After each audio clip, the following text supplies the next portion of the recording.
ಓಂ ಶಾಂತಿ. ನಮ್ಮ ಚಾನೆಲ್ ವಿಡಿಯೋಗಳ ಹೆಚ್ಚಿನ ಮಾಹಿತಿಗಾಗಿ ಸಬ್ಸ್ಕ್ರೈಬ್ ಬಟನ್ಗೆ ಕ್ಲಿಕ್ ಮಾಡಿ ನಮ್ಮ ಚಾನೆಲ್ಗೆ ಸಬ್ಸ್ಕ್ರೈಬ್ ಮಾಡಿ. ಈ ವಿಡಿಯೋ ಇಷ್ಟವಾದಲ್ಲಿ ಲೈಕ್ ಮಾಡಿ, ಶೇರ್ ಮಾಡಿ ಹಾಗೂ ಕಮೆಂಟ್ ಮಾಡಿ. 22/26 ಪ್ರಾತಃ ಮುರುಳಿ. ಓಂ ಶಾಂತಿ. ಬಾಪ್ ದಾದಾ ಮಧುಬನ. ಶಿವ ಭಗವಾನ್ ವಾಚ. ಮಧುರ ಮಕ್ಕಳೇ, ನೀವು ನನ್ನನ್ನು ನೆನಪು ಮಾಡಿ ಮತ್ತು ಪ್ರೀತಿ ಮಾಡಿ, ಏಕೆಂದರೆ ನಾನೇ ನಿಮ್ಮನ್ನು ಸದಾ ಸುಖಿಯನ್ನಾಗಿ ಮಾಡಲು ಬಂದಿದ್ದೇನೆ. ಪ್ರಶ್ನೆ: ಯಾವ ಮಕ್ಕಳಿಂದ ತಪ್ಪು ಹುಡುಗಾಟಿಕೆಗಳಾಗುತ್ತಿರುವುದೋ ಅವರ ಬಾಯಿಂದ ಯಾವ ಮಾತುಗಳು ಸ್ವತಃ ಹೊರಬರುತ್ತವೆ? ಉತ್ತರ: ಹುಡುಗಾಟಿಕೆ ಇರುವವರು ಈ ರೀತಿ ಹೇಳುತ್ತಾರೆ, ಅದೃಷ್ಟದಲ್ಲಿ ಏನಿದೆಯೋ ಅದು ಸಿಗುವುದು, ಸ್ವರ್ಗದಲ್ಲಂತೂ ಹೋಗಿಯೇ ಹೋಗುತ್ತೇವೆ. ತಂದೆಯು ತಿಳಿಸುತ್ತಾರೆ, ಈ ಮಾತು ಪುರುಷಾರ್ಥಿ ಮಕ್ಕಳದಲ್ಲ. ಶ್ರೇಷ್ಠ ಪದವಿಯನ್ನೇ ಪಡೆಯುವ ಪುರುಷಾರ್ಥ ಮಾಡಬೇಕು. ಯಾವಾಗ ಶ್ರೇಷ್ಠ ಪದವಿಯನ್ನೇ ಕೊಡುವುದಕ್ಕಾಗಿ ತಂದೆಯು ಬಂದಿದ್ದಾರೆ ಅಂದಮೇಲೆ ಆಲಸ್ಯ ಮಾಡಬೇಡಿ. ಗೀತೆ: ಬಾಲ್ಯದ ದಿನಗಳನ್ನು ಮರೆಯಬಾರದು. ಓಂ ಶಾಂತಿ. ಮಧುರಾತಿ ಮಧುರ ಆತ್ಮಿಕ ಮಕ್ಕಳು, ಗೀತೆಯ ಸಾಲಿನ ಅರ್ಥವನ್ನು ತಿಳಿದುಕೊಂಡಿರಿ. ನೀವೀಗ ಜೀವಿಸಿದ್ದಂತೆಯೇ ಬೇಹದ್ದಿನ ತಂದೆಯ ಮಕ್ಕಳಾಗಿದ್ದೀರಿ. ಇಡೀ ಕಲ್ಪವಂತೂ ಲೌಕಿಕ ತಂದೆಯ ಮಕ್ಕಳಾಗುತ್ತೀರಿ. ಈಗ ಕೇವಲ ನೀವು ಬ್ರಾಹ್ಮಣ ಮಕ್ಕಳು ಬೇಹದ್ದಿನ ತಂದೆಯವರಾಗಿದ್ದೀರಿ. ನಿಮಗೆ ತಿಳಿದಿದೆ, ನಾವು ಬೇಹದ್ದಿನ ತಂದೆಯಿಂದ ಬೇಹದ್ದಿನ ಆಸ್ತಿಯನ್ನು ತೆಗೆದುಕೊಳ್ಳುತ್ತಿದ್ದೇವೆ. ಒಂದು ವೇಳೆ ತಂದೆಯನ್ನು ಬಿಟ್ಟರೆ ಬೇಹದ್ದಿನ ಆಸ್ತಿಯು ಸಿಗುವುದಿಲ್ಲ. ಭಲೆ ನೀವು ತಿಳಿಸುತ್ತೀರಿ, ಆದರೆ ಸ್ವಲ್ಪದರಲ್ಲಿಯೇ ಯಾರೂ ಖುಷಿಯಾಗುವುದಿಲ್ಲ. ಮನುಷ್ಯರು ಹಣವನ್ನು ಇಚ್ಛಿಸುತ್ತಾರೆ. ಹಣವಿಲ್ಲದಿದ್ದರೆ ಸುಖವಿರಲು ಸಾಧ್ಯವಿಲ್ಲ. ಹಣವೂ ಬೇಕು, ಶಾಂತಿಯೂ ಬೇಕು, ನಿರೋಗಿ ಕಾಯವೂ ಬೇಕು. ಇಂದು ಪ್ರಪಂಚದಲ್ಲಿ ಏನಿದೆ, ನಾಳೆ ಏನಾಗುವುದು ಎಂಬುದನ್ನು ನೀವು ಮಕ್ಕಳೇ ತಿಳಿದುಕೊಂಡಿದ್ದೀರಿ. ವಿನಾಶವಂತೂ ಸನ್ಮುಖದಲ್ಲಿ ನಿಂತಿದೆ. ಮತ್ಯಾರ ಬುದ್ಧಿಯಲ್ಲಿಯೂ ಈ ಮಾತುಗಳಿಲ್ಲ. ಒಂದು ವೇಳೆ ವಿನಾಶವು ಸಮ್ಮುಖದಲ್ಲಿದೆ ಎಂಬುದನ್ನು ತಿಳಿದುಕೊಂಡರೂ ಸಹ ಈಗ ಏನು ಮಾಡಬೇಕೆಂಬುದು ಅರ್ಥವಾಗುವುದಿಲ್ಲ. ನೀವು ಮಕ್ಕಳು ತಿಳಿದುಕೊಂಡಿದ್ದೀರಿ, ಯಾವಾಗ ಬೇಕಾದರೂ ಯುದ್ಧವಾಗಬಹುದು. ಒಂದು ಸಣ್ಣ ಕಿಡಿಯಿಂದಲೇ ಎಲ್ಲವೂ ಸಮಾಪ್ತಿಯಾಗುವುದರಲ್ಲಿ ತಡವಾಗುವುದಿಲ್ಲ. ಈ ಹಳೆಯ ಪ್ರಪಂಚವು ಸಮಾಪ್ತಿಯಾಯಿತೆಂದರೆ ಆಯಿತು. ಆದ್ದರಿಂದ ಈಗ ಬಹುಬೇಗನೆ ತಂದೆಯಿಂದ ಆಸ್ತಿಯನ್ನು ತೆಗೆದುಕೊಳ್ಳಬೇಕಾಗಿದೆ. ತಂದೆಯನ್ನು ಸದಾ ನೆನಪು ಮಾಡುತ್ತಿದ್ದರೆ ಬಹಳ ಖುಷಿಯಾಗುತ್ತೀರಿ. ದೇಹಾಭಿಮಾನದಲ್ಲಿ ಬರುವುದರಿಂದ ತಂದೆಯನ್ನು ಮರೆತು ದುಃಖಿಯಾಗುತ್ತೀರಿ. ತಂದೆಯನ್ನು ಎಷ್ಟು ನೆನಪು ಮಾಡುತ್ತೀರೋ ಅಷ್ಟು ಬೇಹದ್ದಿನ ತಂದೆಯಿಂದ ಸುಖ ಪಡೆಯುತ್ತೀರಿ. ನೀವು ಇಂತಹ ಲಕ್ಷ್ಮೀನಾರಾಯಣರಾಗುವುದಕ್ಕಾಗಿ ಬಂದಿದ್ದೀರಿ. ರಾಜರಾಣಿಯಾಗುವುದರಲ್ಲಿ ಮತ್ತು ಪ್ರಜೆಗಳಿಗೆ ನೌಕರ ಚಾಕರರಾಗುವುದರಲ್ಲಿ ಬಹಳ ಅಂತರವಿದೆಯಲ್ಲವೇ? ಈಗಿನ ಪುರುಷಾರ್ಥವೇ ಕಲ್ಪಕಲ್ಪಕ್ಕಾಗಿ ನಿಶ್ಚಿತವಾಗಿ ಬಿಡುತ್ತದೆ. ನಾವೆಷ್ಟು ಪುರುಷಾರ್ಥ ಮಾಡುತ್ತೇವೆ ಎಂದು ಅಂತಿಮದಲ್ಲಿ ಎಲ್ಲರಿಗೆ ಸಾಕ್ಷಾತ್ಕಾರವಾಗುವುದು. ಈಗಲೂ ತಂದೆ ತಿಳಿಸುತ್ತಾರೆ, ತಮ್ಮ ಸ್ಥಿತಿಯನ್ನು ನೋಡಿಕೊಳ್ಳುತ್ತಾ ಇರಿ. ಯಾವ ಮಧುರಾತಿ ಮಧುರ ತಂದೆಯಿಂದ ಸ್ವರ್ಗದ ಆಸ್ತಿಯು ಸಿಗುತ್ತದೆಯೋ ಅವರನ್ನು ನಾವು ಎಷ್ಟು ನೆನಪು ಮಾಡುತ್ತೇವೆ. ನಿಮ್ಮದೆಲ್ಲವೂ ನೆನಪಿನ ಮೇಲೆ ಆಧಾರಿತವಾಗಿದೆ. ಎಷ್ಟು ನೆನಪು ಮಾಡುತ್ತೀರೋ ಅಷ್ಟು ಖುಷಿಯೂ ಇರುವುದು.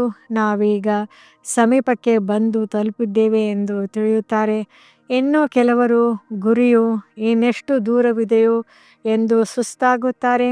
ಗುರಿಯನ್ನು ತಲುಪಿದರೆ ಪರಿಶ್ರಮವು ಸಫಲವಾಗುವುದು. ಈಗ ಯಾವ ಗುರಿಯೆಡೆಗೆ ನೀವು ಹೋಗುತ್ತಿದ್ದೀರೋ ಅದನ್ನು ಪ್ರಪಂಚದವರು ತಿಳಿದುಕೊಂಡಿಲ್ಲ. ಭಗವಂತನೆಂದು ಯಾರಿಗೆ ಹೇಳಲಾಗುತ್ತದೆ ಎಂಬುದನ್ನು ಸಹ ಅವರು ತಿಳಿದುಕೊಂಡಿಲ್ಲ.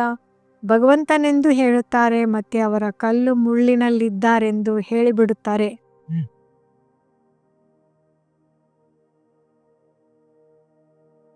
ಈಗ ನೀವು ಮಕ್ಕಳು ತಿಳಿದುಕೊಂಡಿದ್ದೀರಿ, ನಾವು ತಂದೆಯ ಮಕ್ಕಳಾಗಿ ಬಿಟ್ಟಿದ್ದೇವೆ.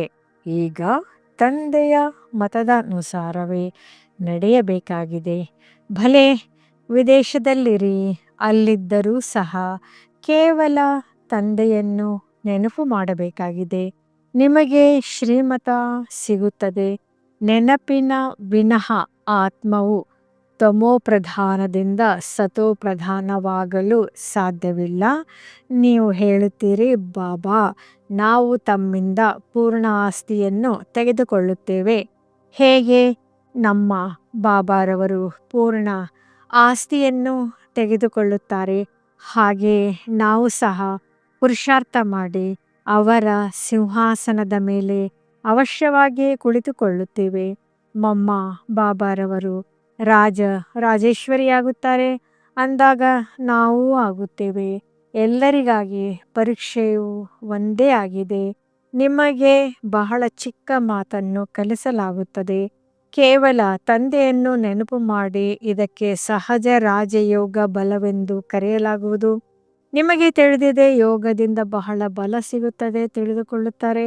ನಾವು ಯಾವುದೇ ವಿಕರ್ಮ ಮಾಡಿದರೂ ಶಿಕ್ಷೆಯನ್ನು ಅನುಭವಿಸುತ್ತೇವೆ. ಪದವಿ ಭ್ರಷ್ಟವಾಗುತ್ತದೆ. ನೆನಪಿನಲ್ಲಿಯೂ ಮಾಯೆಯು ವಿಘ್ನಗಳನ್ನು ಹಾಕುತ್ತದೆ. ಸದ್ಗುರುವಿನ ನಿಂದಕರಿಗೆ ನೆಲೆಯಿಲ್ಲವೆಂದು ಗಾಯನವಿದೆ. ಅವರಂತೂ ಗುರುವಿನ ನಿಂದಕರಿಗೆ ಎಂದು ಹೇಳುತ್ತಾರೆ. ನಿರಾಕಾರ ತಂದೆಯ ಬಗ್ಗೆ ಅವರಿಗೆ ತಿಳಿದಿಲ್ಲ. ಭಕ್ತರಿಗೆ ಫಲವನ್ನು ಕೊಡುವವರು ಭಗವಂತನೆಂದು ಗಾಯನವಿದೆ. ಅಂದಾಗ ಸಾಧು ಸಂತ ಮೊದಲಾದವರೆಲ್ಲರೂ ಭಕ್ತರಾಗಿದ್ದಾರೆ. ಭಕ್ತರೇ ಗಂಗಾ ಸ್ನಾನ ಮಾಡಲು ಹೋಗುತ್ತಾರೆ. ಭಕ್ತರು ಭಕ್ತರಿಗೆ ಫಲ ಕೊಡುವುದಿಲ್ಲ. ಒಂದು ವೇಳೆ ಭಕ್ತರೇ ಭಕ್ತರಿಗೆ ಫಲ ಕೊಡುವುದಾದರೆ ಮತ್ತೆ ಭಗವಂತನನ್ನು ಏಕೆ ನೆನಪು ಮಾಡುವುದು? ಇದು ಭಕ್ತಿ ಮಾರ್ಗವಾಗಿದೆ. ಎಲ್ಲರೂ ಭಕ್ತರಾಗಿದ್ದಾರೆ. ಭಕ್ತರಿಗೆ ಫಲವನ್ನು ಕೊಡುವವರು ಭಗವಂತನಾಗಿದ್ದಾರೆ. ಹೆಚ್ಚು ಭಕ್ತಿ ಮಾಡುವವರು ಕಡಿಮೆ ಭಕ್ತಿ ಮಾಡುವವರಿಗೆ ಫಲ ಕೊಡುತ್ತಾರೆಂದಲ್ಲ. ಭಕ್ತಿ ಎಂದರೆ ಭಕ್ತಿ. ರಚನೆಗೆ ಹೇಗೆ ಆಸ್ತಿಯನ್ನು ಕೊಡುವರು? ಆಸ್ತಿಯು ರಚಯಿತನಿಂದಲೇ ಸಿಗುತ್ತದೆ.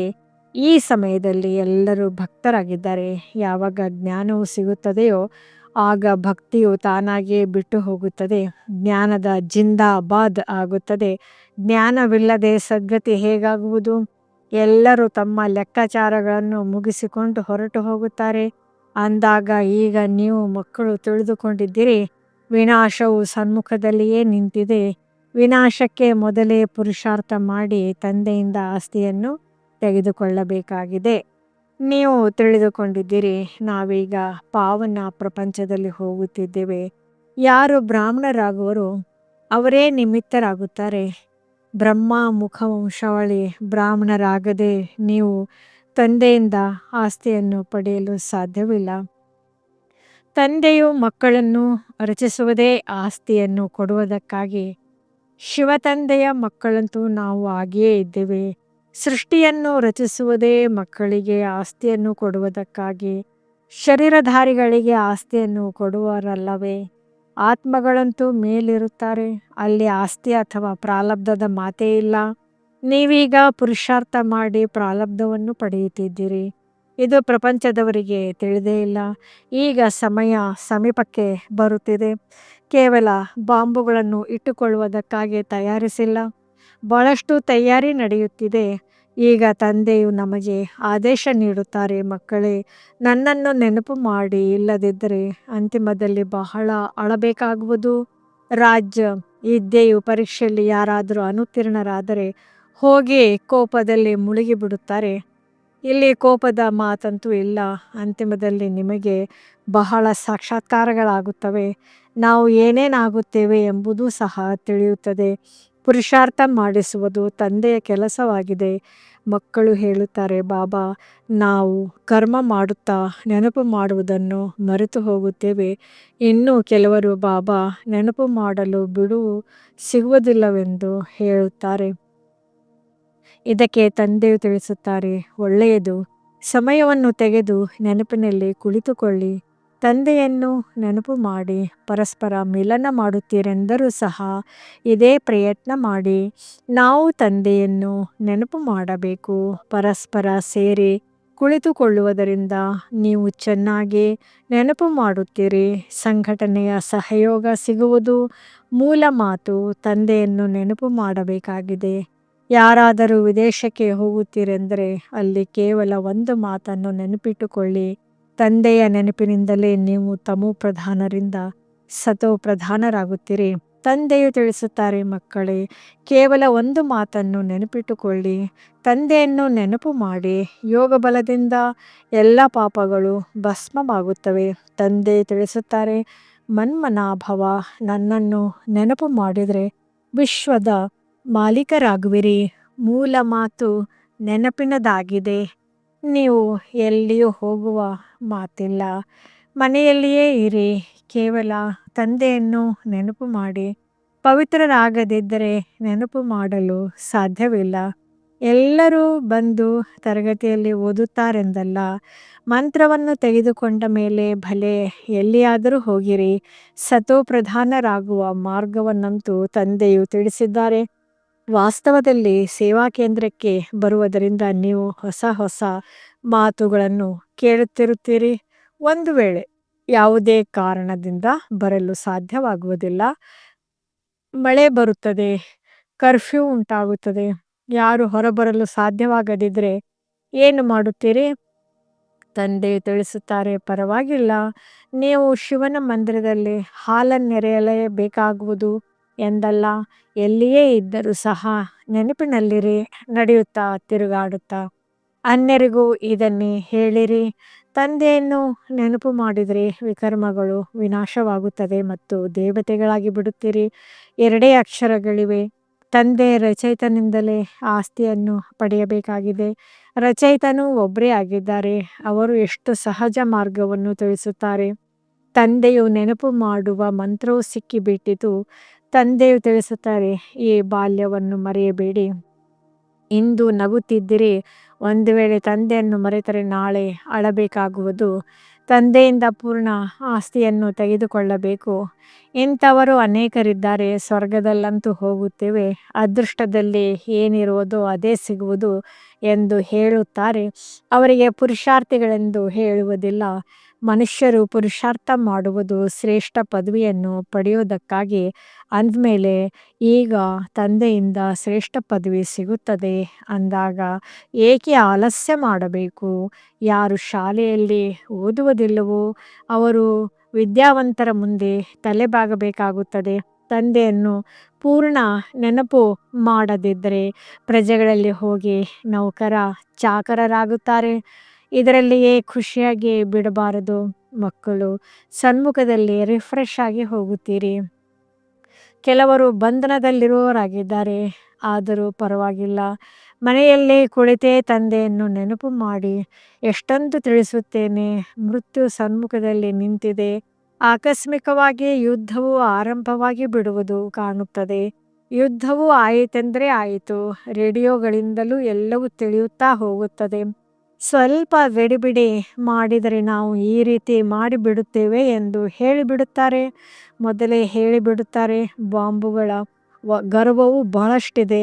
ತಂದೆಯು ಹೇಳುತ್ತಾರೆ, ಮಕ್ಕಳೇ, ನೀವಿನ್ನೂ ಯೋಗ ಬಲದಲ್ಲಿ ಬುದ್ಧಿವಂತರಾಗಿಲ್ಲ. ಯುದ್ಧವಾಗಿ ಬಿಡಲಿ, ಇದು ಡ್ರಾಮಾನುಸಾರ ಆಗುವುದಿಲ್ಲ.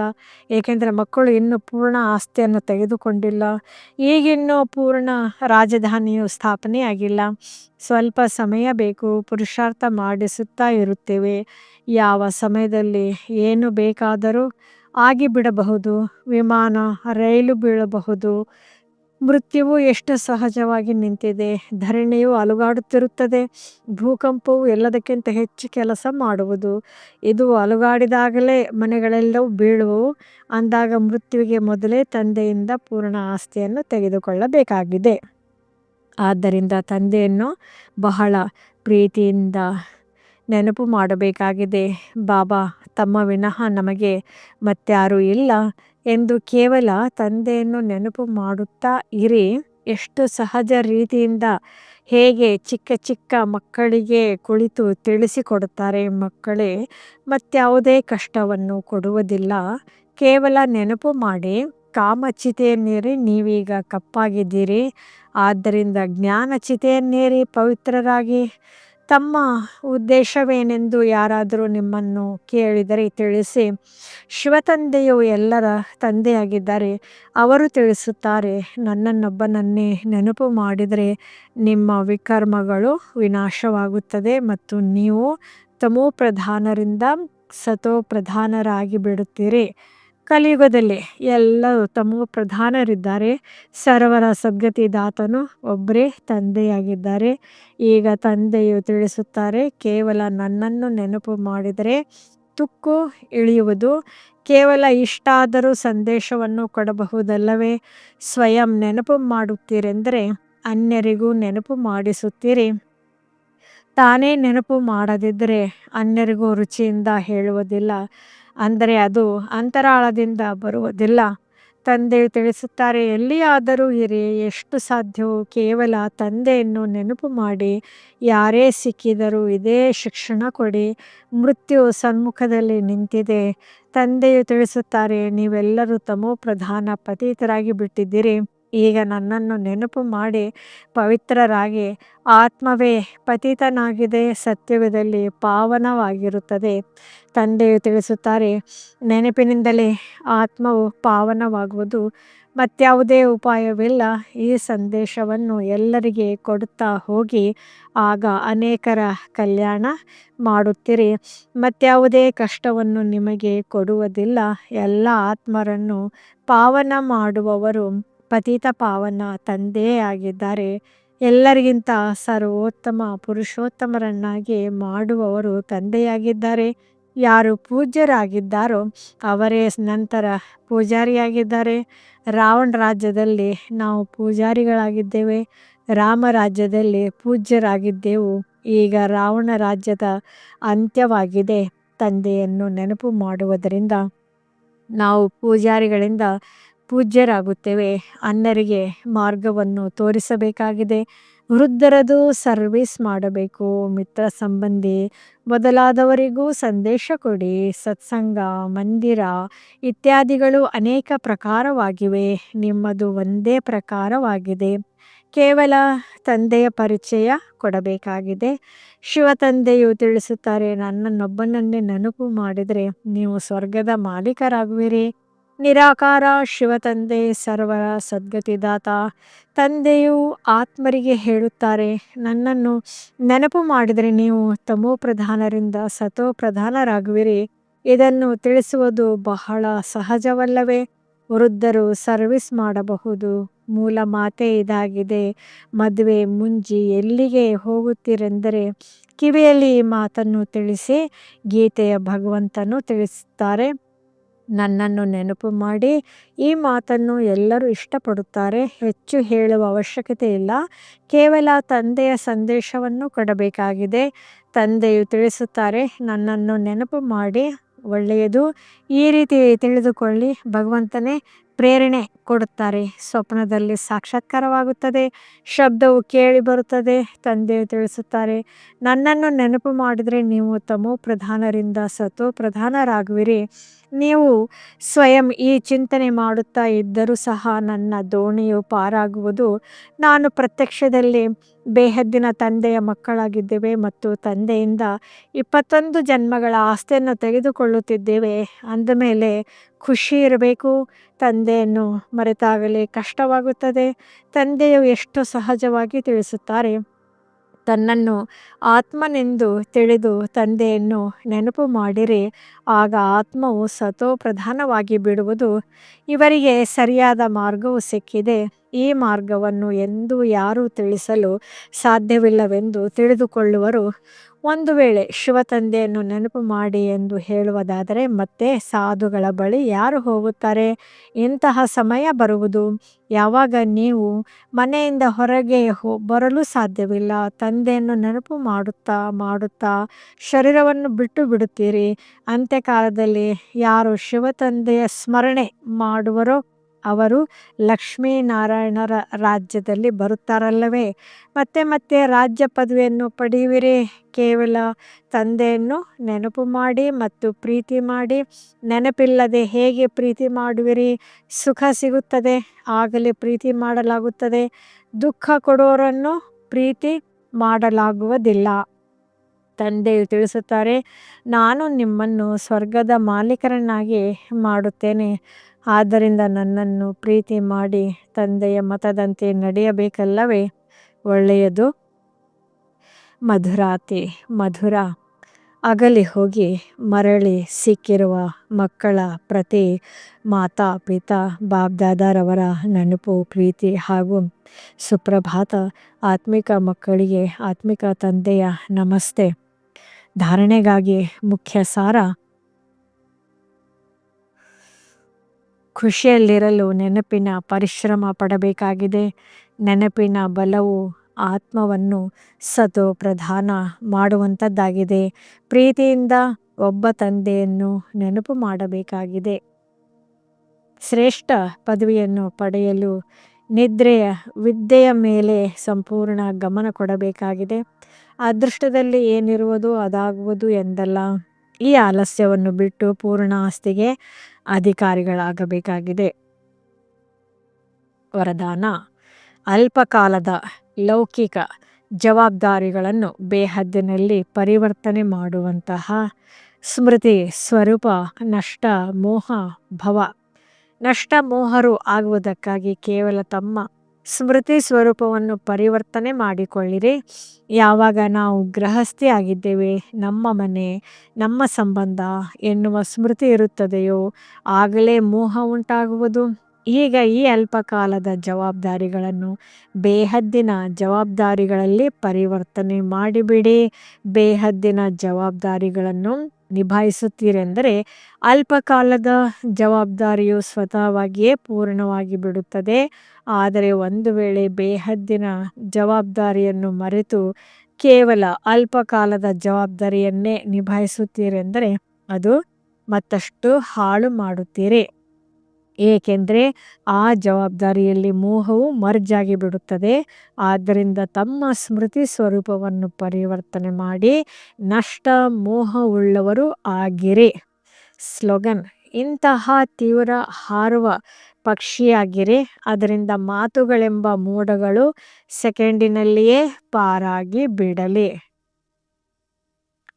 ಅವ್ಯಕ್ತ ಸೂಚನೆ: ಏಕತೆ ಮತ್ತು ವಿಶ್ವಾಸದ ಗುಣಲಕ್ಷಣಗಳ ಮೂಲಕ ಸಫಲತಾ ಸಂಪನ್ನರಾಗಿರಿ. ಯಾವುದೇ ಕಾರ್ಯದ ಸಫಲತೆಗೆ 2 ಶ್ರೇಷ್ಠ ಭುಜಗಳಿವೆ. ಒಂದನೇದ್ದು ಪರಸ್ಪರದಲ್ಲಿ ವಿಶ್ವಾಸ ಮತ್ತು ಎರಡನೇದ್ದು ಏಕತೆ. ಎಲ್ಲಿ ಸಂಘಟಿತ ರೂಪದಲ್ಲಿ ಎಲ್ಲರದ್ದು ಏಕಮತವಿದೆ, ಪರಸ್ಪರರಲ್ಲಿ ಒಬ್ಬರಿನ್ನೊಬ್ಬರು ಪ್ರತಿ ವಿಶ್ವಾಸವಿದೆ, ಅಲ್ಲಿ ಸಫಲತೆ ಕೊರಳಿನ ಹಾರವಾಗಿದೆ. ಸಂಸ್ಕಾರ ಭಿನ್ನ ಭಿನ್ನವಾಗಿವೆ ಮತ್ತು ಇರುತ್ತವೆ. ಆದರೆ ಒಂದು ವೇಳೆ ಯಾವುದೇ ಸಂಸ್ಕಾರ ಘರ್ಷಣೆಯುಳ್ಳವರಾಗಿದ್ದರೆ ಇನ್ನೊಬ್ಬರು ಚಪ್ಪಾಳೆ ತಟ್ಟಬೇಡಿ. ಪ್ರತಿಯೊಬ್ಬರು ತಮ್ಮನ್ನು ಚೇಂಜ್ ಮಾಡಿಕೊಳ್ಳಿ. ಆಗ ಏಕತೆ ಕಾಯಮವಾಗಿರಲು ಸಾಧ್ಯ. ಓಂ ಶಾಂತಿ.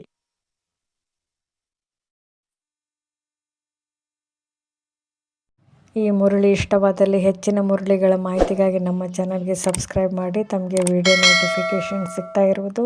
ಧನ್ಯವಾದಗಳು.